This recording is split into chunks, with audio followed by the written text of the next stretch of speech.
नमस्कार, मैं ज्योति श्रीवास्तव। आप देख रहे हैं सी न्यूज भारत। वक्त हो चुका है बुलेटिन का।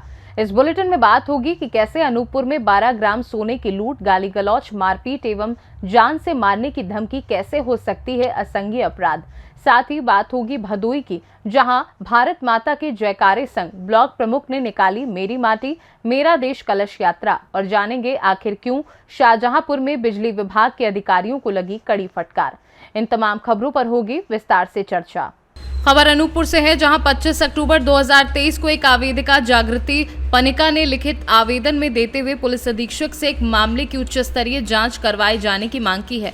बताया जा रहा है कि पीड़िता की मां के साथ लूट और मारपीट की घटना को अंजाम दिया गया है। इस मामले में पीड़िता की मां के द्वारा आवेदन थाना बिजुरी में दिया गया था, लेकिन थाना प्रभारी के द्वारा संतोषजनक कार्यवाही नहीं किए जाने पर पुलिस अधीक्षक अनूपपुर को संबोधित आवेदन अनुविभागीय अधिकारी पुलिस कोतमा को 20 अक्टूबर को दिया गया, किंतु बिजुरी थाना के पुलिस द्वारा असंज्ञेय अपराध दर्ज किया गया। इस मामले पर पीड़ित का क्या कहना है, आइए सुनाते हैं।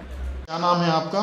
जागृति पनिका। आप किस संबंध में एसपी कार्यालय अनूपपुर आई थी? मेरी मम्मी के साथ लड़ाई झगड़ा शीला पनिका हरी पनिका की है। किस दिन हुआ था ये? 19 तारीख को हुआ। 19 तारीख को हुआ था। थाने में शिकायत की? थाने में शिकायत की गई थी। मेरी मम्मी तो कुछ सुनाई नहीं। कुछ लूटपाट भी हुई? लूटमार सोने का लॉकेट 12 ग्राम का हुआ है। अच्छा, फिर मम्मी ने कहाँ शिकायत किया? मम्मी ने एसडीओपी कोतमा कार्यालय चली गई। अच्छा, ठीक है, कोतमा कार्यालय में चली गई। फिर क्या हुआ वहाँ? फिर वहाँ मेरे भाई के साथ पुरानी विवादी रहा तो लड़ाई झगड़ा हुआ, तो उसमें एक का हत्या हो गया। तो जो नहीं थी, मेरी मम्मी नहीं थी, मेरे मामा का लड़का विनोद। वो कहाँ थे? वो मम्मी मेरी एसडीओपी कार्यालय में थी और मेरे मामा का लड़का अपने घर में था, तो वहाँ से उनको भी फंसाया गया है। अच्छा, फंसाया गया। फिर पुलिस अधीक्षक साहब ने क्या बोला? पुलिस अधीक्षक साहब ने बोला कि इनकी कार्रवाई की जाए, जांच की जाए। अनूपपुर से सी न्यूज संवाददाता चंद्रभान सिंह राठौर की रिपोर्ट। मध्य प्रदेश विधानसभा चुनाव 2023 की सरगर्मी हर जिले में देखने को मिल रही है। नामांकन का दौर भी चालू है। शुभ मुहूर्त को देखकर सभी दलों के प्रत्याशी नामांकन दाखिल कर रहे हैं। इसी बीच में जिले के पुष्पराजगढ़ विधानसभा क्षेत्र से भाजपा प्रत्याशी हीरा सिंह शाम में अपना नामांकन पत्र दाखिल करने पहुंचे। हीरा सिंह शाम के नामांकन पत्र दाखिले के दौरान विशाल जनसमूह देखने को मिला। पुष्पराजगढ़ सांसद हिमाद्री सिंह के घर के निवास के सामने ही कार्यकर्ताओं का विशाल एकत्रीकरण रहा, जहां हजारों की संख्या में कार्यकर्ताओं ने शिरकत की। कार्यक्रम के दौरान केंद्रीय मंत्री रहे फग्गन सिंह कुलस्ते, मनीषा बैरागी, सांसद हिमाद्री सिंह और अन्य पार्टी के कार्यकर्ताओं की भी मौजूदगी रही। इसी दरमियान अन्य पार्टियों के साथ ही निर्दलीय प्रत्याशियों ने भी अपना नामांकन पत्र दाखिल किया। विधानसभा चुनाव 2023 का आगाज हो गया है। आज आपने नामांकन पत्र दाखिल किया है। जनता से क्या अपील करेंगे और किस विजन को लेकर आप जनता के बीच में जाएंगे? आज पुष्पराजगढ़ की जनता जो है, तहसील प्रांगण में जो जितने मामलों को लेकर के हम उपस्थित होते हैं, यहाँ तहसील न्यायालय में भी काफ़ी परेशान है। और ग्राम पंचायतों की दुर्दशा को देखा जाए आज की स्थिति में, तो पूर्ण रूप से एकदम सरपंच, सचिव जो भी हैं, जिस तरह से उनको फंड मिलना चाहिए वो पूर्णता के साथ फंड भी नहीं मिल पा रहा है। शासन एक तरह से ढकोसला बनाकर रखा है। और राजेंद्र ग्राम में भी आप देखें तो विकास के क्षेत्र में यदि देखा जाए तो यहाँ तो मतलब कागजी कार्रवाई बस हुआ है, अन्यथा विकास जो है क्षेत्र में देखा जाए तो कहीं भी नहीं। यहाँ ना शौचालय की व्यवस्था है, ना रोड की है, ना स्वास्थ्य की है, ना शिक्षा की है। इन सारी मुद्दाओं को 20 साल का अनुभव है वकालत पेशे पर, ज़मीनी स्तर से मैंने काम किया है, लोगों के दुख दर्दों में मैंने शामिल हुआ है। तो मैं चाहता हूं कि एक बार सभी क्षेत्रवासियों से अपेक्षा करता हूं कि भारी से भारी मतों में विजय बनाएं और जो 20 साल का अनुभव है, मैं क्षेत्रवासियों की समस्याओं को हल करने का प्रयास करूँ। विधानसभा चुनाव 2023 में आज आपने नामांकन दाखिल किया है जी। तो क्या किसी पार्टी से उम्मीदवार है कि आपने निर्दलीय? मैं निर्दलीय भरा हूँ जी। क्या कहना चाहेंगे, जनता से क्या अपील करेंगे आज? देखिए, जनता से मैं निवेदन करना चाहता हूँ कि अब की बार सब लोग की मंशा भी है कि अब की बार इनको मौका दिया जाए हैं। अब ऊपर के शीर्ष नेता मेरे को टिकट से वंचित किए हैं, उनकी गलती थी। और यहाँ के सभी नेता जन जो अपने पब्लिक है उनकी मंशा है कि एक बार इनको मौका दिया जाए, तो निश्चित तौर पे मेरे को मौका मिलेगा और विजय श्री हासिल करूँगा मैं। जैसा कि आपका एक परिवार कांग्रेस पार्टी से मतलब यहाँ कहा जाए पुष्पराजगढ़ का एक जड़ मानी जाती है, जी। और ऐसे में आप निर्दलीय आना, जी। तो ये किस रूप में आप देख रहे हैं इसको? एक्चुअली में क्या है कि पूरा पुष्पराजगढ़ हमारा परिवार है और कांग्रेस में परिवार हमारा था ये पूरा पुष्पराजगढ़, इसलिए मेरे को बेनिफिट मिलेगा क्योंकि मैं उसी परिवार से बिलोंग करता हूँ। तो कैसा रुझान रहेगा आपका इस निर्दलीय चुनाव को लेकर? आप किस रुझान पे जाएंगे? जनता के बीच में आप किस व्यू को लेकर चलेंगे आप? मैं कई यहाँ की जो ढेर सारी समस्याएं हैं उनको लेके, बेरोजगारी, सड़क, बिजली, पानी, शिक्षा, ये सब ढेर सारी मुद्दाएं हैं, इनको मैं लेके पब्लिक के सामने जाऊंगा और वो अच्छी तरह से मेरे को जानते भी हैं, पहचानते भी हैं, इसलिए मेरे को स्नेह मिलेगा। उठाओ लो।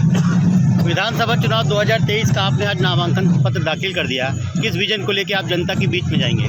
जिस तरह से आज हमारा भारतीय जनता पार्टी की अगर बात करें तो विकास के मुद्दों को लेकर ही काम कर रहा है और काफ़ी कुछ चीज़ विकास की योजनाएं जो क्रियान्वयन हैं उन्हीं योजनाओं को लेकर ज़मीनी स्तर तक किस तरह से बहुत अच्छे ढंग से पहुंच पाए, उन्हीं विषयों लेके जनता तक जाना होगा। और आपकी सरकार 20 साल तक रही यहाँ, फिर भी आपको इतनी कड़ी मेहनत करनी पड़ गई आपकी कार्यकर्ताओं को, क्या विशेष क्या है इसमें?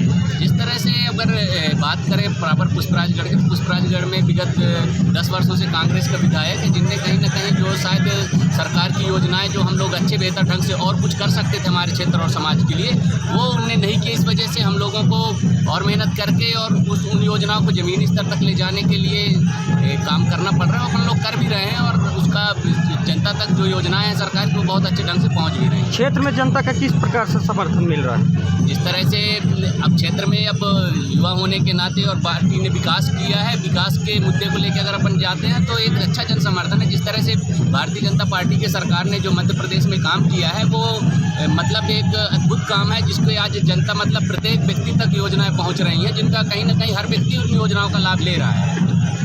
अनूपपुर से सीनू संवाददाता चंद्रभान सिंह राठौर की रिपोर्ट। मेरी माटी मेरा देश अभियान के तहत गुरुवार को विकासखंड औराई के कई गांव में कलश यात्रा निकाली गई। लोगों ने भारत माता की जय का उद्घोष किया। ये कलश यात्रा सहसेपुर माधो सिंह रेलवे क्रॉसिंग होते हुए औराई चौराहे पर पहुंची, जहां लोगों ने भारत माता की जय का उद्घोष किया। इस यात्रा में ब्लॉक प्रमुख ब्रजमोहन मिश्रा ने शहीदों को नमन करते हुए उनके जीवन पर प्रकाश डाला। कलश यात्रा के पश्चात अक्षत के रूप में चावल और मिट्टी से भरे कलश को राष्ट्रीय राजमार्ग तक पहुंचाया गया। इस मौके पर ब्लॉक प्रमुख विकास मिश्रा ने मेरी माटी मेरा देश कार्यक्रम में वीर शहीदों को नमन किया। कलश यात्रा में शहीदों के जीवन पर प्रकाश डालते हुए ब्लॉक प्रमुख ब्रजमोहन मिश्रा ने कलश यात्रा के पश्चात अक्षत के रूप में चावल और मिट्टी से भरे कलश को राष्ट्रीय राजमार्ग तक पहुंचाया और यात्रा में शामिल हुए। भदोई से सीनू संवाददाता प्रदीप दुबे की रिपोर्ट।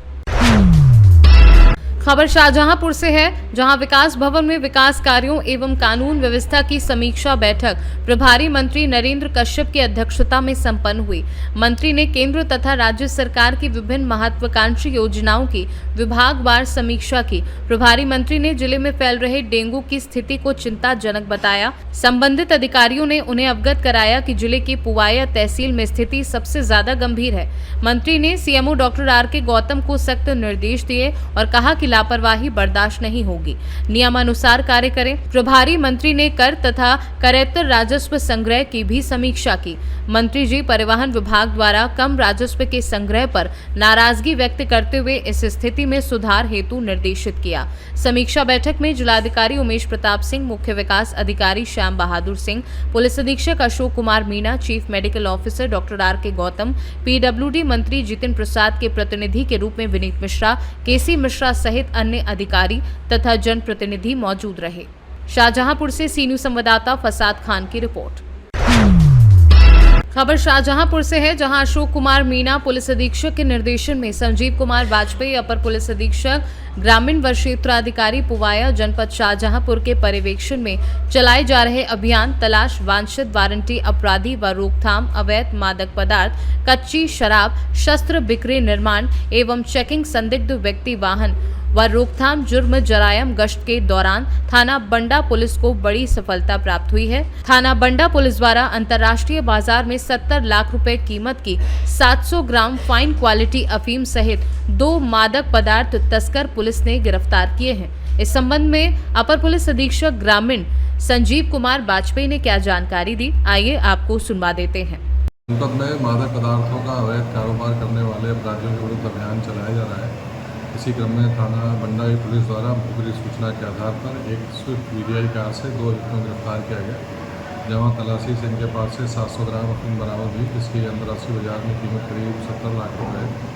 पूछताछ पर उन्होंने बताया कि पंजाब से लेकर आते हैं और आसपास के इलाकों में ढाबों और परिचालकों को बेच देते हैं। उनके बैकवर्ड और फॉरवर्ड लिंकेज का पता किया जा रहा है, उससे गंभीर कार्रवाई की जाएगी। शाहजहांपुर से सी न्यूज़ संवाददाता फसाद खान की रिपोर्ट। फिलहाल के लिए बुलेटिन में बस इतना ही। देश दुनिया की बाकी खबरों को जानने के लिए आप देखते रहिए सी न्यूज़ भारत।